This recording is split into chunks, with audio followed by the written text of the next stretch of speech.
Hello नमस्कार दोस्तों, आप सभी कैसे हो। आप सभी का आपके अपने यूट्यूब चैनल अनूप स्टडी जी के 2.0 क्लासेस पर स्वागत है। तो दोस्तों, आज की वीडियो में रेलवे, आरपीएफ, एलपी के जितने भी बच्चे अभी एग्ज़ाम देने वाले हैं वो आप सभी लोग देखिएगा। जीके और जीएस के मोस्ट इम्पॉर्टेंट 10 क्वेश्चन आज मतलब पर डे आप लोगों को 10 क्वेश्चन सिखाए जाएंगे, क्योंकि आज से ही ये वीडियो स्टार्ट हुई है। तो आप सभी लोग देखना बिल्कुल भी ना भूलें। तो मेरा पहला क्वेश्चन रहेगा आप सभी के लिए। पहला क्वेश्चन है, देखिए ये एग्ज़ाम जो आप बच्चे देने वाले हैं एलपी रेलवे के एग्ज़ाम, वो बहुत ही इंपॉर्टेंट क्वेश्चन ये होते हैं। तो आप सभी लोग देखिएगा। अगर जो ये वीडियो आप सभी लोग देख लेते हो तो आपके 5 नंबर तो कहीं जाने वाले ही हैं नहीं। तो आप लोग लगातार वीडियो को देखिएगा। देखिए, सबसे पहले मेरा क्वेश्चन है कि रासायनिक उर्वरकों के थैले पर एनपीके का क्या दर्शाता है, मतलब एनपीके जो होता है इसका क्या मतलब होता है। जैसे कि जो लोग गांव से बिलोंग करते होंगे उन्हें पता होगा कि एनपीके कहाँ लिखा होता है। जैसे कि यूरिया की बोरी आप लोगों ने देखी होगी। जैसे मैं तो भाई गांव में रहता हूं तो मुझे पता है कि यूरिया की बोरी पे लिखा होता है एनपीके। तो इसका मतलब क्या होता है तो आप लोगों को बताना पड़ेगा। जैसे कि इसका मतलब क्या होता है, मैंने ऑप्शन दिए। पहला ऑप्शन है नाइट्रोजन, फास्फोरस, पोटेशियम। जो बी ऑप्शन है नाइट्रोजन, फास्फिस। और जो सी ऑप्शन है दोनों, यानी पहला और दूसरा सी है। और सी ऑप्शन है इनमें से कोई नहीं। तो आप लोग कौन सा बताओगे। तो देखिएगा, हम लोगों ने देखा है कि जो यूरिया की बोरी आती है, डीएपी की जो बोरी आती है, उस पर लिखा होता है एनपीके। तो देखिएगा, सबसे पहले आप लोगों को पता होना चाहिए नाइट्रोजन की उसमें मात्रा सबसे अधिक होती है। हमने देखा है कि लिखा होगा 78% पाई जाती है या 46% लिखा होता है, कुछ इसी तरीके से लिखा होता है। तो इसका जो सही मतलब होगा वो क्या होगा, नाइट्रोजन, पी से फास्फोरस और के से पोटेशियम होता है। तो आप लोगों को पहला क्वेश्चन अच्छा लगा होगा, आई होप। तो इस क्वेश्चन का करेक्ट आंसर जो है वो आपका ऑप्शन नंबर ए है। तो चलिए मिलते हैं अगले क्वेश्चन पे। तो देखिए ये मेरा क्वेश्चन अगला है, क्वेश्चन नंबर 2। देखिए आप लोगों को बहुत अच्छे अच्छे क्वेश्चन कराए जाएंगे, तो आप लोग फटाफट इस वीडियो को शेयर करिएगा। कि पुराने किताबों में पन्नों के भूरे होने की प्रक्रिया को क्या कहा जाता है। जैसे कि आप लोग जब देखते हो कि नई किताबें हम लोग बचपन में खरीदते थे तो उसमें क्या करते थे, उसे सूंघते थे नाक लगाकर, क्या होता था, बहुत अच्छा लगता था। उसमें क्या आती थी, खुशबू आती है ना, स्मेल जैसी। तो उसी तरीके से जो पुरानी किताबें होती हैं उनके पन्नों का रंग पीला हल्का भूरा हो जाता है, यानी ड्राई हल्का हो जाता है। तो किस कारण हो जाता है, तो वो उस प्रक्रिया को आपको नाम बताना है। तो देखिएगा, जैसे कि मेरा ऑप्शन नंबर 1 है नॉर्मलाइजिंग, ऑप्शन नंबर बी है फॉक्सिंग, ऑप्शन नंबर सी है दोनों, ऑप्शन नंबर सी है इनमें से कोई नहीं। तो इस तरीके से आप लोग बता सकते हो। देखिएगा, यानी पुरानी जो किताबें होती हैं, पहले आप लोग देखते हो जैसे कि यही मेरा पेज है, तो ये अभी कैसा है, वाइट है। अगर जो इसे कुछ दिनों तक के लिए रख दिया जाए, जैसे कि 4-5 साल के लिए, तो ये क्या हो जाएगा, इसका रंग हल्का भूरा हो जाएगा। तो किस कारण से हो जाता है, नॉर्मलाइजिंग के द्वारा तो नहीं। इसका करेक्ट आंसर जो है आपका ऑप्शन नंबर बी है, यानी फॉक्सिंग के द्वारा जो होता है किताबों के पेज के रंग कैसे हो जाते हैं, भूरे हो जाते हैं। तो आप लोगों को ये दूसरा क्वेश्चन भी समझ में आया होगा, आई होप। तो देखिए ये सभी क्वेश्चन पिछले बार पूछे गए हैं एग्जामों में, तो आप लोगों को पता होने चाहिए। ऑप्शन नंबर 3 है कि कौन सा अम्ल आंख धोने के काम में आता। भाई साहब अब तो गजब हो गया। अभी तक आप लोगों ने सुना होगा कि चेहरा धोने में कौन सा पाउडर या कौन से उसका प्रयोग किया जाता है, बट आज आप लोगों को पता चलेगा कि आंख धोने के भी काम आता है कोई सा अम्ल। तो आप लोगों को पता होना चाहिए। जैसे कि ऑप्शन नंबर 1 है boric acid, option number B है एसिटिक अम्ल, ऑप्शन नंबर सी है एथेनोइक अम्ल, ऑप्शन नंबर डी में से कोई नहीं। भाई साहब आंख धोने का मतलब ये होता है जब किसी की आंखों से क्या कहा जाता है, उससे जब आंख की रोशनी चली जाती है या जो उसका क्या कहते हैं वर्णांधता हो जाता है, यानी जब कलर नहीं पहचान पाता है व्यक्ति, तो उसमें क्या किया जाता है ना, तो उसी के लिए हम आप लोगों को, उसी के लिए जो अम्ल का प्रयोग किया जाता है आंख धोने में, तो कौन सा होता है, बोरिक अम्ल। कौन सा अम्ल होता है, बोरिक अम्ल। कोई भाई साहब धोखे से एस्टिक अम्ल मत लगा देना, क्योंकि एस्टिक अम्ल सिरके को कहा जाता है और सिरका कभी आंख धोने के काम नहीं आएगा भाई साहब, वो आंख को फोड़ ही देगा। तो आपका क्वेश्चन नंबर 4 है, बहुत ही इंपॉर्टेंट क्वेश्चन है आज की वीडियो में।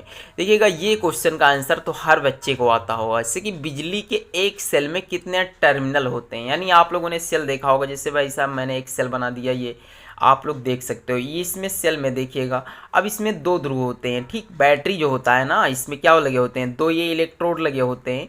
तो 2 इलेक्ट्रोड लगे होते हैं, एक निगेटिव होता है और एक पॉजिटिव होता है। तो कितने ध्रुव, सॉरी कितने टर्मिनल हुए, तो इसके 2 टर्मिनल हुए। कौन से, 2 टर्मिनल हुए। तो इसी का एक नोट पॉइंट आप लिखिएगा। जैसे कि आपसे कई बार एग्जाम में पूछा गया है कि जो है कि बैटरी कहते किसे हैं, तो देखिएगा दो या दो से अधिक सेलों के संयोजन को, यानी देखिए एक ये सेल मेरा रहा और जैसे मान लीजिए मैंने एक ये सेल बना दिया और एक और ये सेल बना दिया, अगर जो इसे आपस में ऐड कर दिया जाए तो ये क्या बन जाएगी, एक ये बैटरी बन जाती है। क्या बन जाती है, बैटरी बन जाती है। आई होप आपको कन्फर्म हुआ होगा। अब चलते हैं अगले क्वेश्चन की ओर। भाई साहब इतने गजब गजब के क्वेश्चन हैं कि अगर जो आप देख लोगे तो कहोगे हाँ भाई साहब क्वेश्चन है।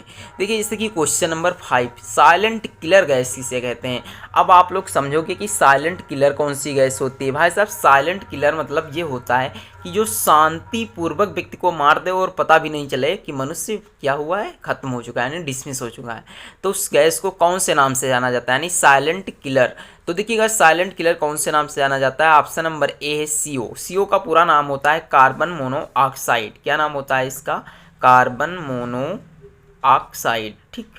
और ऑप्शन नंबर बी है magnesium, option number C chlorine, option number D H2। अब देखिए इस चारों ऑप्शन को आपको समझना चाहिए क्योंकि ये चारों ऑप्शन इतने इंपॉर्टेंट है कि आप लोग सोच नहीं सकते हो। जैसे कि मैग्नीशियम, इसका तो मतलब मैं अभी बताऊंगा। देखिए इसका करेक्ट आंसर जो है वो आपका क्या है, CO यानी कार्बन मोनोऑक्साइड। देखिए साइलेंट किलर यानी कार्बन मोनोऑक्साइड। देखिए कार्बन मोनोऑक्साइड जो गैस होती है बहुत खतरनाक होती है। ये जिससे कि आप लोग समझ सकते हो जैसे कि पेट्रोल या डीजल होता है, जिससे आप यदि किसी पदार्थ को जला दो उसकी गैस इतनी हानिकारक नहीं होती है जितनी पेट्रोल डीजल के मतलब जिंदा मतलब जब वो जला ना हो तब जो गैस निकलती है वो हानिकारक होती है।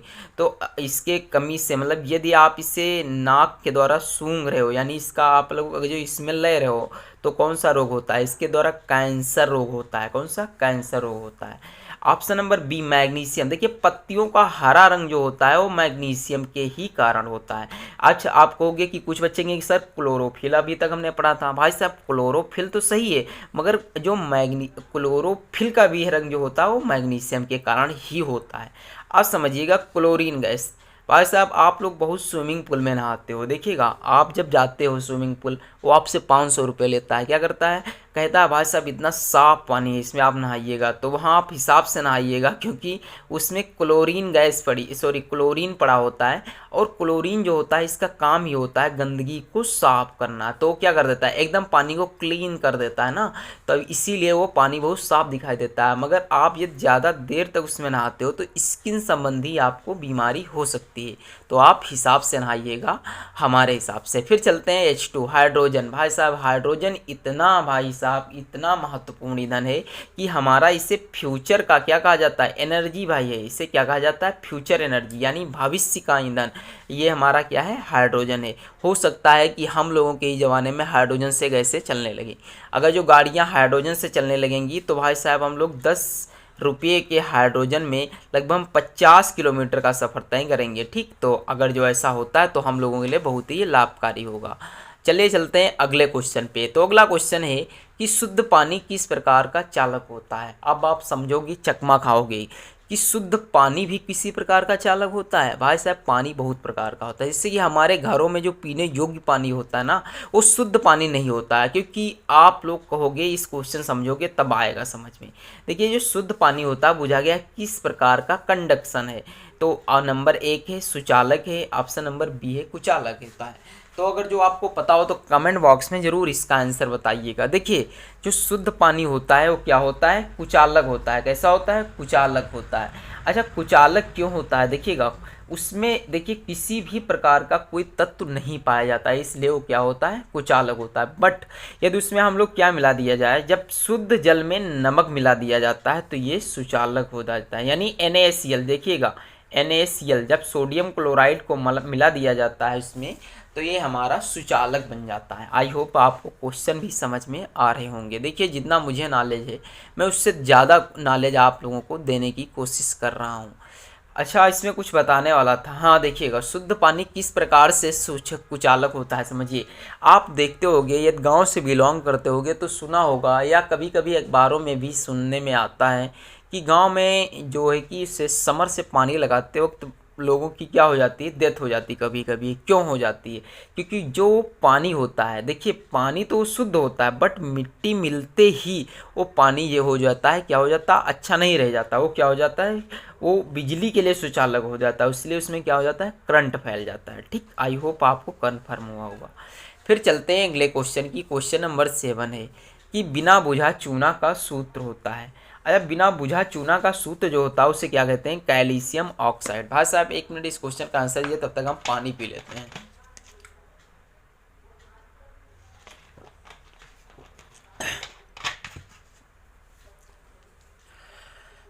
देखिए क्या है बिना बुझा चूने का सूत्र। बिना बुझे चूने का सूत्र होता है CaO यानी कैल्शियम ऑक्साइड, या आपका CaOH का होल्ट है यानी कैल्शियम हाइड्रोक्साइड। तो देखिए जो CaOH होता है ये क्या होता है, बुझे चूने का सूत्र होता है। किसका होता है, बुझा चूना। आप लोग ध्यान रखिएगा, बुझा चूने का सूत्र होता है। और जो CaO होता है यानी कैल्शियम ऑक्साइड होता है, ये हमारा बिना बुझे चूने का सूत्र होता है। तो आई होप आप लोगों को कन्फर्म हो रहा होगा। अब एक बहुत ही इंपॉर्टेंट क्वेश्चन, वो क्या है, सूखा बर्फ क्या है। भाई साहब आप लोग बर्फ तो बहुत खाया होगा, बट आप लोगों को पता होना चाहिए कि सूखा बर्फ क्या है।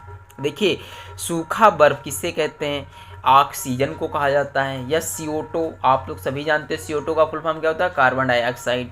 या option number C carbon dioxide का ठोस रूप। D इसमें नहीं है तो आप कुछ भी बना सकते हो, जैसे कि इनमें से कोई नहीं, इनमें से कोई नहीं।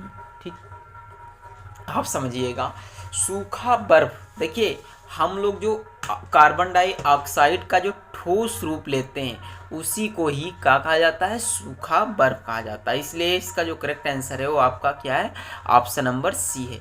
अगर जो वीडियो अच्छी लग रही हो तो दोस्तों प्लीज़ वीडियो को शेयर करना बिल्कुल भी ना भूलिए। देखिए दोस्तों मैं इतनी देर वीडियो बना चुका हूँ, मुझे ही नहीं पता चला कि 11 मिनट कैसे हो चुके हैं, तो आप लोगों को कैसे पता चलेगा। तो ये क्वेश्चन नंबर 9, इसमें बताया गया है कि किस गैस की वजह से ब्रेड को फुलाया जाता है। भाई साहब ब्रेड ही नहीं, यहाँ पे आप लिख सकते हो कोक। कोक क्या होता है हमें भी नहीं पता है। कोक किसे कहते हैं आप लोगों को पता होना चाहिए, अभी बता रहा हूँ, देख लूँ। जैसे कि हाँ आप समझिएगा, जैसे कि कोक हो गया, ब्रेड हो गया, या आप लोगों ने देखा होगा डबल रोटी। डबल रोटी क्या होता है पता है, मुझे भी नहीं पता। फाइन जीरा होता है ना। तो देखिए यानी किस गैस की वजह से ब्रेड को फुलाया जाता है। ब्रेड देखते हो बहुत बहुत वाइट होते हैं, बहुत अच्छे होते हैं, वो किसकी वजह से होते हैं। तो ऐसा हमारे कार्बन डाइऑक्साइड के कारण होता है, या नाइट्रोजन डाइऑक्साइड के कारण, ऑक्सीजन के द्वारा, या ओजोन के द्वारा। भाई साहब ओजोन ये कैसे ऑप्शन में डाल दिया गया, ओजोन और ऑक्सीजन को कोई मतलब नहीं है ना, इसका मतलब है आपका ऑप्शन नंबर C है, यानी कार्बन डाइऑक्साइड यानी CO2 का प्रयोग करके उसमें क्या किया जाता है, इन चीज़ों को फुलाया जाता है और इन्हें सुगंधित भी बनाया जाता है। फिर चलते हैं आपके चहेता क्वेश्चन आज की वीडियो का, बहुत अच्छा।